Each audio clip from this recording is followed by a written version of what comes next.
Dan setelah itu kita harus menentukan. Senin malam tadi, Komisi Pemilihan Umum telah menggelar debat perdana Capres dan Cawapres dalam 5 rangkaian debat yang telah dijadwalkan KPU. Debat perdana terbuka ini mengangkat tema pembangunan demokrasi, pemerintahan bersih, dan kepastian hukum.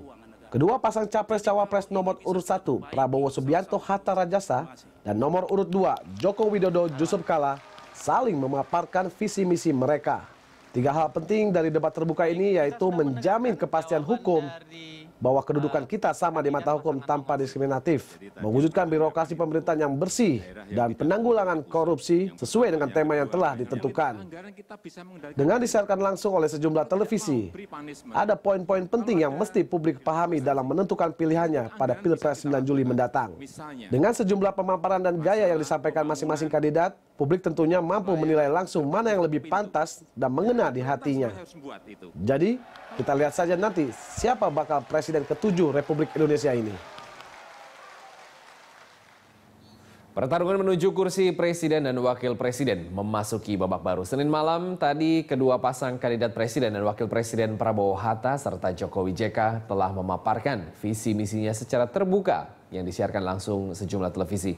Dengan gaya pemaparan khas dan pemahaman materi yang disampaikan masing-masing kandidat terkait tema debat diharapkan mampu memberikan edukasi politik dan pemahaman bagi publik dalam menentukan pilihannya. Lalu bagaimana penilaian publik bagi kedua kandidat yang memiliki ciri khas karakter yang berbeda dalam penampilannya di forum debat terbuka, dan bagaimana pula dengan penguasaan isu yang tengah diperdebatkan? Nah, di studio sekarang telah hadir bersama saya pakar komunikasi politik Bapak Emrus Siombing dan juga pengamat politik LIPI Indria Samego. Selamat pagi Pak Indria. Selamat pagi Pak Emrus. Selamat datang di Berita Satu. Bagaimana? Cek dulu ya, semalam nonton debat dari awal sampai akhir ya? Oh iya. Jalanan sepi berarti. Oke. Dari Pak Indria dulu. Semalam apa yang Anda lihat dari debat pertama Capres-Cawapres? Iya, saya kira memang ini satu pengalaman bagi mereka semua. Untuk mensosialisasikan ide-ide. Dan KPU tentu saja berperanan untuk memperdekat jarak antara yang akan dipilih dengan yang memilih. Gitu. Jadi secara ideal ini merupakan suatu hal yang baik, suatu hal yang harus didukung. Nah, tapi ya bagaimanapun juga persiapan-persiapan itu menuju idealisasi itu tidak terlalu mudah. Memang masih banyak hal-hal yang perlu dibenahi di sana-sini sehingga penonton, komunikan itu ikut terlibat pada substansi. Tidak lagi bicara soal-soal yang tidak substansial gitu ya. Karena substansinya adalah ini pesan politik. Bahwa debat calon presiden, calon wakil presiden adalah satu usaha memperkenalkan visi misi mereka kepada calon pemilih seluruh Indonesia dengan level pengetahuan, background yang berbeda-beda. Jadi bagaimana caranya ya memoderasi agar itu tidak terlalu canggih yang disebut khas. Belum kelihatan khasnya karena semuanya masih terpaku pada ini pengalaman pertama tadi malam. Baru nanti mungkin kedua, ketiga ciri khasnya itu kelihatan. Ya, biasanya memang malam pertama begitu Pak, pengalaman pertama ya. Pak Emrus, kalau Anda lihat semalam seperti apa? Baik, saya melihat perdebatan yang kemarin itu adalah sangat produktif bagi kedua pasangan. Namun saya memperhatikan bahwa di sisi lain di kubu Jokowi sama Yusuf Kala mengalami suatu produktivitas yang sangat produktif dibanding ketika kemarin pada saat deklarasi. Nah, saya melihat lambang-lambang komunikasi yang digunakan oleh Jokowi dan Yusuf Kala bahwa tampaknya mereka sangat siap sekali, termasuk kostum yang mereka gunakan. Dan kemudian mereka sudah menunjukkan kepiawaian mereka bahwa siap jadi presiden. Jadi pakaian-pakaian yang mereka gunakan itu kan pakaian-pakaian formal sebagai suatu pejabat negara kelak ke depan. Sementara Prabowo dan Yusuf Kala tetap berjalan pada seperti lambang-lambang yang mereka gunakan, bajunya dan segalanya. Prabowo dan Hatta maksudnya. Prabowo dan Hatta maksud saya, bahwa mereka tetap bertahan. Dan kemudian saya menganalisis bahwa kelihatannya Prabowo dan Hatta lebih over confidential, artinya terlalu percaya diri sehingga tidak begitu mempersiapkan dibanding dengan Jokowi dan Yusuf Kala. Sehingga banyak jawaban-jawaban mereka justru menyetujui program-program yang ditawarkan oleh Jokowi sama Yusuf Kala. Padahal ini bukan sekedar perdebatan akademik, tetapi perdebatan bagaimana menarik simpati masyarakat yang sampai sekarang 40% belum menentukan putusan.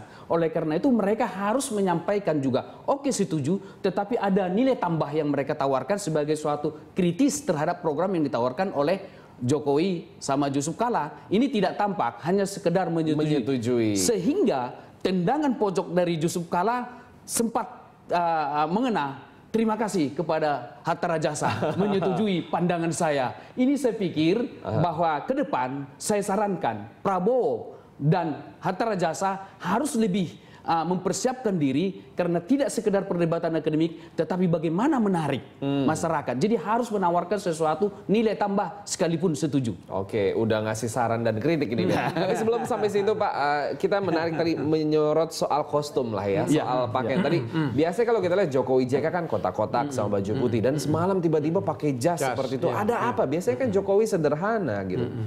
Melihatnya bagaimana? Saya pikir ini menunjukkan kesiapan mereka menghadapi perdebatan ini.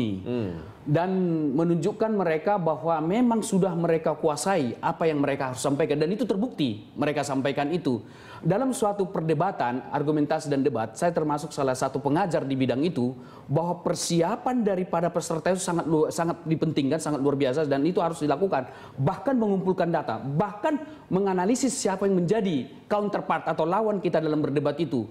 Bahkan sisi-sisi lain yang dimiliki oleh lawan bicara kita harus kita persiapkan. Oleh karena itu saya melihat bahwa Yusuf Kala memberikan suatu pertanyaan tentang HAM. Nah ini sangat luar biasa, artinya mereka sudah benar-benar persiapkan pertanyaan itu.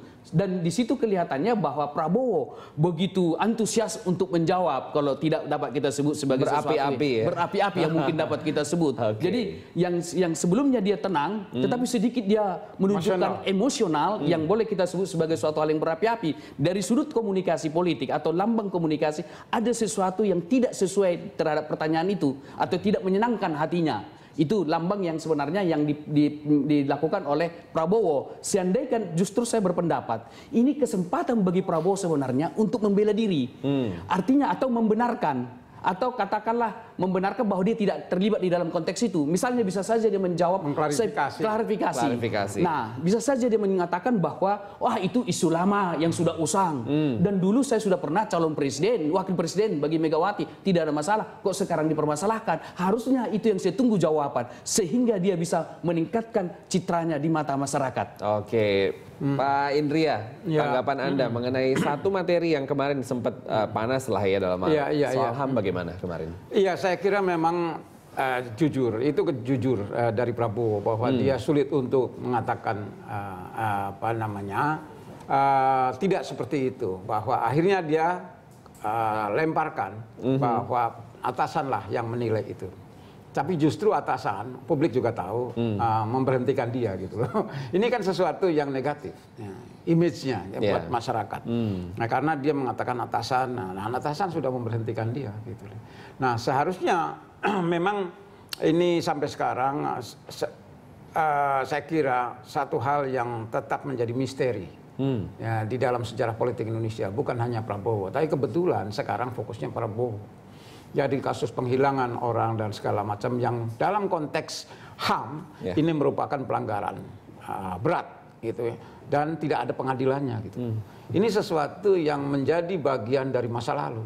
Kebetulan Prabowo orang masa lalu yang sekarang maju. Jadi dia mau tidak mau akan menghadapi pertanyaan berat itu. Pasti terkait terus. Pasti.